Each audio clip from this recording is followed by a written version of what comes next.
Bismillahirrahmanirrahim. Assalamualaikum warahmatullahi wabarakatuh. Perkenalkan, nama saya Syarif Adilia, NIM saya 21090750014. Di sini saya akan menjelaskan bagaimana cara menganalisis ANOVA menggunakan metode Kruskal-Wallis. Di sini saya menggunakan dua programnya RStudio dan Glossary. Terlebih dahulu saya ingin menjelaskan apa itu uji metode Kruskal-Wallis. Jadi, uji Kruskal-Wallis atau biasa disebut dengan analisis varian satu arah berdasarkan ranking merupakan suatu uji pengujian yang bermanfaat dalam menentukan sampel K yang independen berasal dari populasi yang sama atau berbeda. Pada uji Kruskal-Wallis, hipotesis ujinya itu H0 atau hipotesis nolnya itu K sampel berasal dari populasi yang sama atau dari populasi identik. HA-nya atau hipotesis alternatifnya itu sama dengan minimal ada sampel yang berasal dari populasi yang berbeda. ANOVA versus Kruskal. Di sini menjelaskan uji ini identik dengan uji one-way ANOVA pada pengujian parametris, sehingga uji ini merupakan alternatif bagi uji one-way ANOVA apabila tidak memenuhi asumsi normalitas. Berikut beberapa perbedaan antara ANOVA dengan uji Kruskal-Wallis. Yang pertama, pada ANOVA itu datanya harus berdistribusi normal, sedangkan pada Kruskal itu datanya bisa berdistribusi bebas. Kedua, datanya harus homogen pada ANOVA, dan pada Kruskal itu datanya bisa homogen atau heterogen. Pada poin ketiga ini, ANOVA dan Kruskal itu memiliki kesamaannya yaitu variasinya. Sama-sama memiliki variasi. Asumsi yang harus dipenuhi dalam Kruskal-Wallis. Yang pertama, tiap kategorinya itu memiliki variabilitas yang sama, yaitu bentuk kurva histogram atau sebaran datanya yang sama. Kedua, variabel independen yang mempengaruhi berskala kategori lebih dari 2 kategori. Yang ketiga, variabel dependen yang dipengaruhi berskala numerik atau interval rasio atau skala ordinal.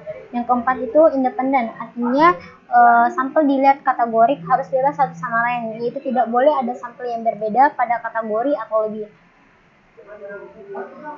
Prosedur uji Kruskal-Wallis. Yang pertama, hipotesis nolnya itu sampel berasal dari populasi yang sama. Kedua, menentukan tingkat signifikasinya. Ketiga, ranking. Masukkan nilai-nilai observasi ke dalam tabel K kolom, lalu ranking seluruh nilai tersebut dari satu sampel N, dari sampel 1 sampai N. N ini nilai dari terkecil ke terbesar. Keempat, yaitu statistik ujinya. Hitunglah statistik uji hipotesis berdasarkan dari rumus yang sesuai. Yang kelima, tentukan nilai kritis. Tolak H0 jika H lebih besar dari H tabel atau hipotesis tabelnya. H tabelnya ini dari tabel Kruskal-Wallis-nya. Untuk sampel kecil, K sama dengan 3 dan N lebih kecil dari H. Dan terakhir, setelah kita mengujinya, kita membuat kesimpulan dari uji sampelnya yang telah diambil dari data tersebut. Di sini saya mengambil contoh kasus orang peneliti bidang pendidikan hendak menguji hipotesis bahwa para administrator sekolah biasanya lebih bersifat otoriter daripada guru-guru kelas. Untuk keperluan tersebut, ia mengambil sampel sebanyak 14 guru ke dalam 3 kelompok. Kelompoknya itu ada 3, guru yang memiliki orientasi pengajar, guru yang mempunyai orientasi administratif, dan guru yang mempunyai orientasi administrator. Kita dapat lihat datanya. Ini datanya.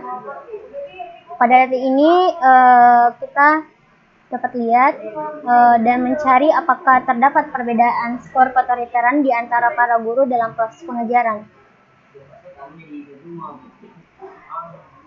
Ini untuk programnya yang saya gunakan untuk menguji datanya dari RStudio dan Glossary Tools. Baik, saya akan memperlihatkan bagaimana cara menginput atau menguji di RStudio. Kita masuk. Terlebih dahulu, jika kalian belum punya akun, untuk membuat akun agar bisa masuk di RStudio dan bisa menguji data tersebut.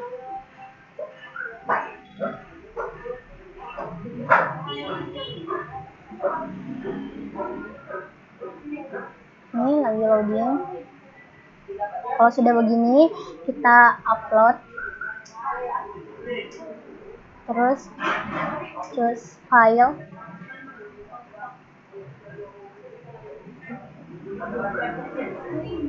Ambil datanya.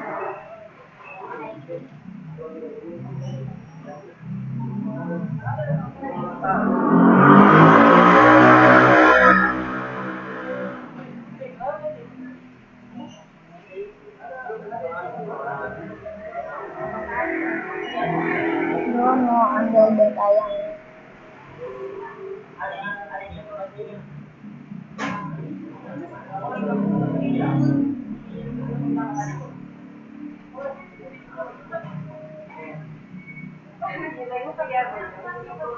ambil datanya yang mau diuji. Terus datanya harus dalam bentuk CSV.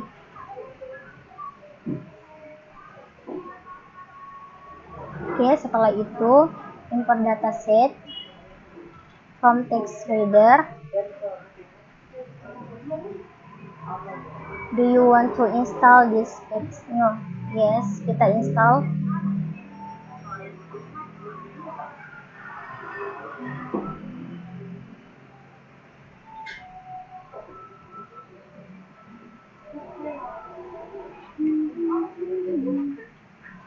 Kita tunggu sampai selesai terinstall.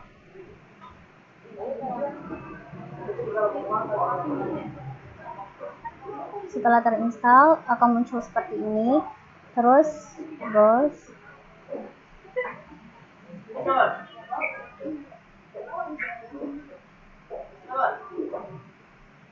Pilih data yang diimport tadi, yang ini. Open. Kalau datanya tidak berbentuk seperti ini, pilih ini, baru semikolon, baru home. Kalau sudah begini, kalau sudah berbentuk tabel, kalian bisa salin, Ctrl+C, import.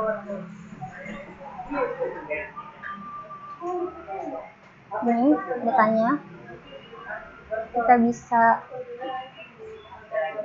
AirScript. Kita tempo di sini yang tadi yang sudah disalin, Ctrl. Oke. Terus kita memasukkan untuk kode programnya untuk postcode.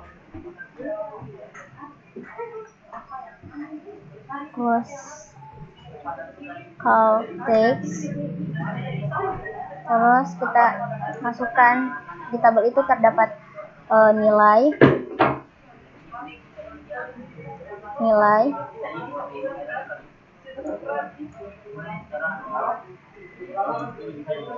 kode,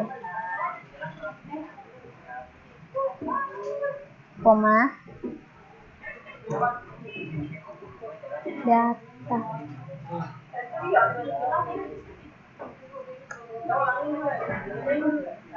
Kita data sama dengan nama file yang kita namakan untuk ini. Nama filenya di sini terus call. Baru kita run.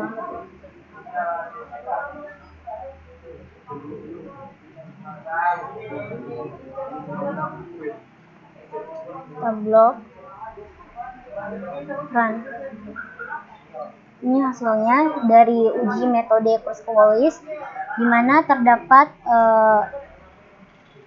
scriptnya itu 6,4057, df-nya sama dengan 2 dan df-nya 0,04065. Selanjutnya saya ingin menginput data yang sama di Glossary Tools.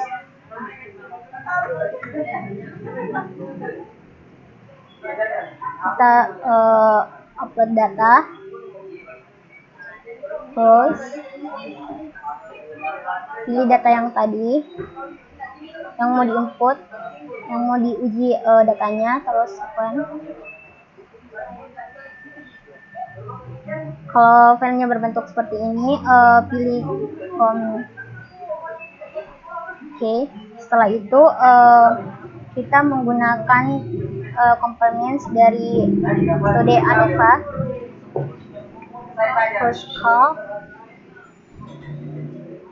Di sini kita masukkan select dependent numeric dependent variable, kita masukkan nilai.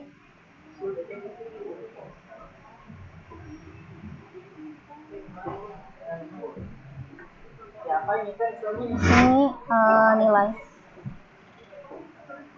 Kita run. Kita lihat datanya apakah betul sama dengan RStudio. Kita bisa show datanya, melihat datanya. Ini data yang diimport tadi sudah benar. Pause. Kita run coba.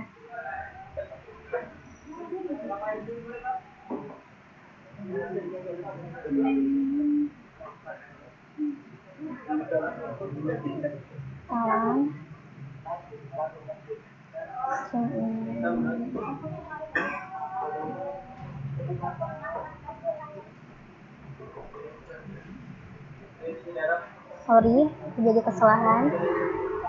Kita di sini memasukkan data pegawai sekolah dan di sini nilainya. Harus run.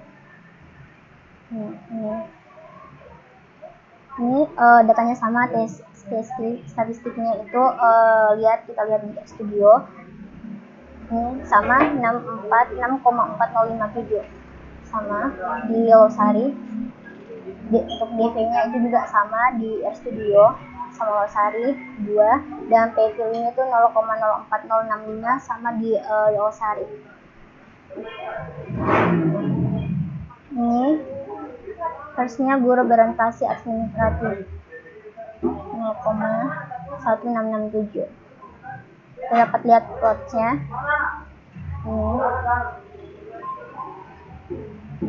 Informasinya itu input data untuk RStudio dan Losari menggunakan metode uji Kruskal-Wallis. Dari uji tersebut kita dapat simpulkan bahwa dari import datanya bahwa hipotesis H0-nya itu tidak ada perbedaan di antara skor ketertarikan bagi para guru dalam proses pengejaran. Taraf signifikasinya alfa sama dengan 5%. Dan dari uji tersebut juga kita dapat simpulkan dengan tingkat kepercayaan 95% dan berdasarkan sampel yang ada dapat dinyatakan bahwa terdapat cukup bukti bahwa ada perbedaan di antara skor ketertarikan bagi guru dan dalam pengajaran. Sekian dari saya.